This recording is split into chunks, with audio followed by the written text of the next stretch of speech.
کیسے بگڑوں گا؟ جب وہ سارے مجھے اچھی رائے دیں گے اور اچھی طرف ہی قائل کریں گے تو کیسے کام خراب ہوگا؟ تو میں بالواسطہ اپنے لیے ہی اللہ سے سوال کر رہا ہوں کہ یا اللہ انہیں سوار دے تاکہ میرا بھی فائدہ ہو جائے۔ اپنے حلقہ اثر میں ایک تو خود اچھی بات کریں، بری نہ کریں، اور دوسرا نہ کوشش کریں کہ ایسے لوگوں کے پاس جا کے بیٹھیں، اور جا کے بیٹھنے کے لیے بھی نا انسان کا پہلے ارادہ، پہلے نیت۔ ہم جب کسی جگہ جاتے بھی ہیں تو ہماری نظریں اتنی طائرانہ پہلے پڑتی ہیں، اتنی تنقید کرتے ہیں، پہلے ہم نے اپنے ذہن میں جو خاکہ بنایا ہوتا ہے نا کسی کا، پہلے اس میں اسے تولتے ہیں، پہلے ہم پوری طرح نچوڑ کے دیکھتے ہیں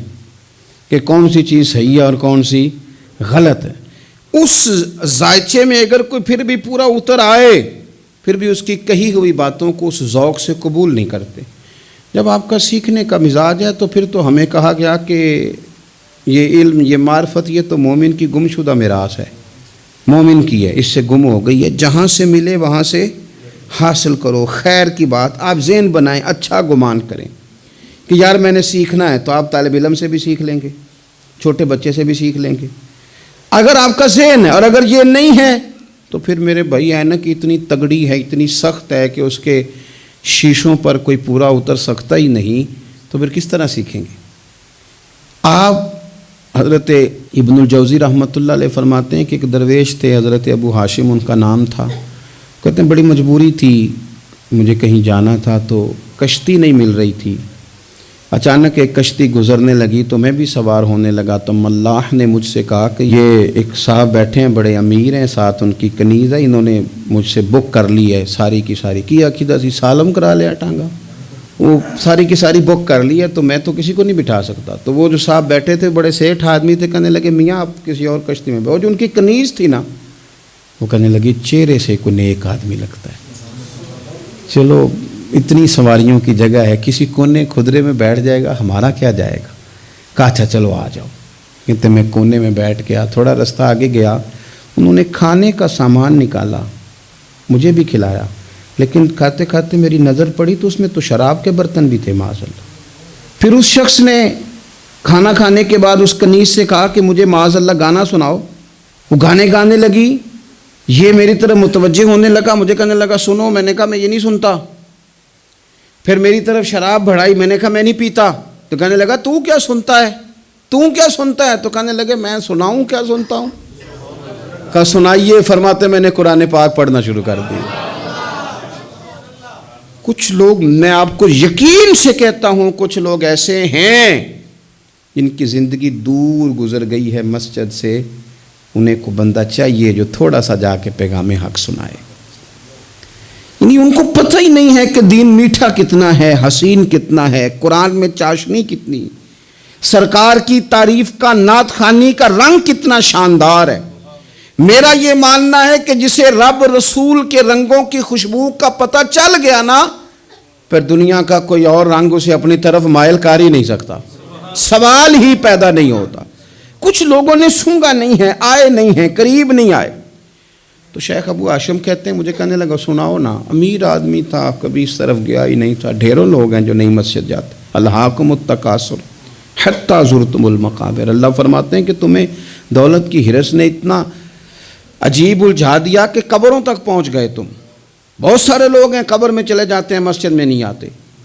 تو کہتے ہیں میں نے اسے چند آیتیں سنائیں، اس کی تو کیفیت ہی بدل گئی۔ کہنے لگا مولانا زندگی بڑی گناہوں میں گزری ہے، اب توبہ کر لوں تو مالک معاف کر دے گا؟ کارنامے خطرناک ہیں، پیچھے رجسٹر کالا سیاہ، معافی ہو جائے گی۔ دولت بڑی تھی تو پھر ہم نے بھی شراب کباب شباب میں اڑا دی ساری، معاف کر دے گا؟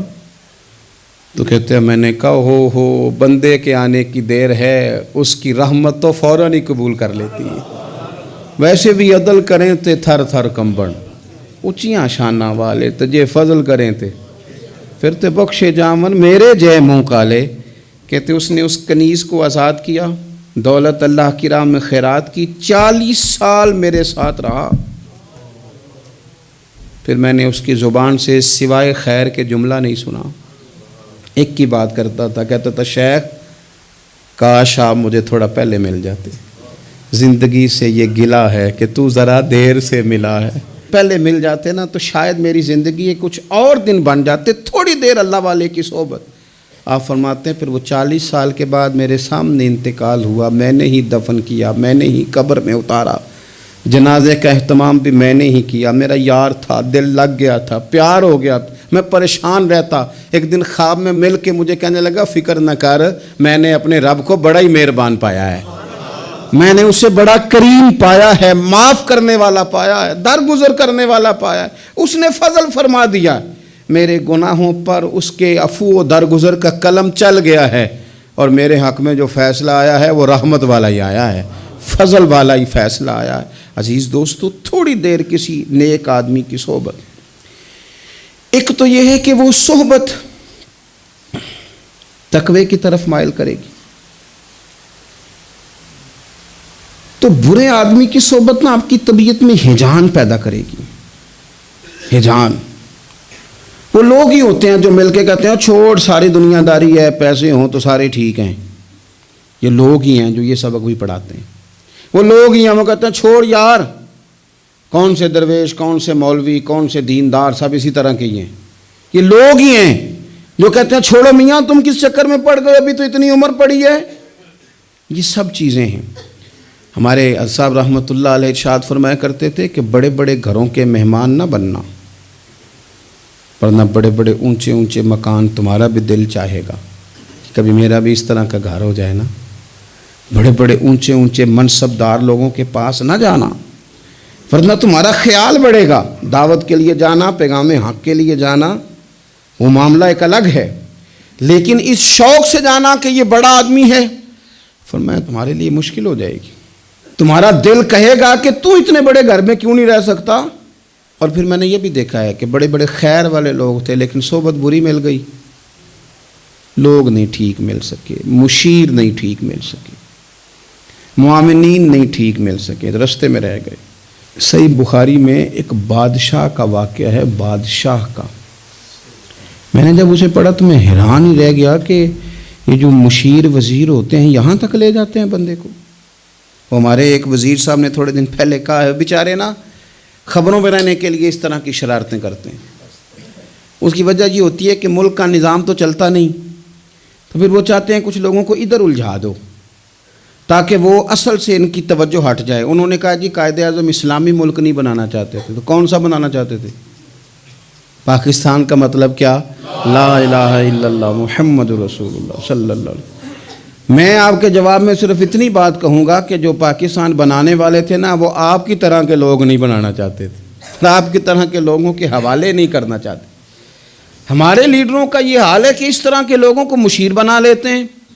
وزیر بنا لیتے ہیں، یہ کتنی رکاوٹ پیدا کرتے ہیں، کتنی تباہی کرتے ہیں۔ دیکھیے بخاری میں موجود ہے، ہرقل بادشاہ نے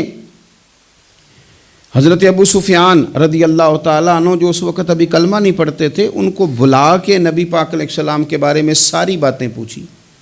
ایک ایک بات اس نے حضور کے بارے میں پوچھی، اور آخر میں یہ بھی پوچھا کہ کیا انہوں نے معاذ اللہ کبھی جھوٹ بولا ہے؟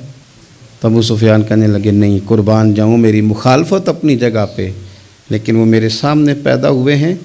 40 سال کی عمر میں اعلان نبوت کیا ہے، ان کی گود میں بیٹیاں کھیلتے میں نے دیکھی ہیں،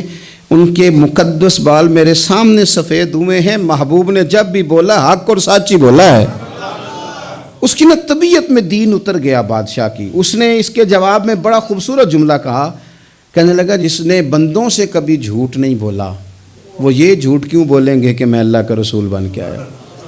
اس کی طبیعت تسلیم کر گئی کہ نبی پاک علیہ الصلوۃ والسلام سچے اور آخری نبی ہیں، اور اس نے اظہار بھی کیا، کہنے لگا مجھے یہ تو امید تھی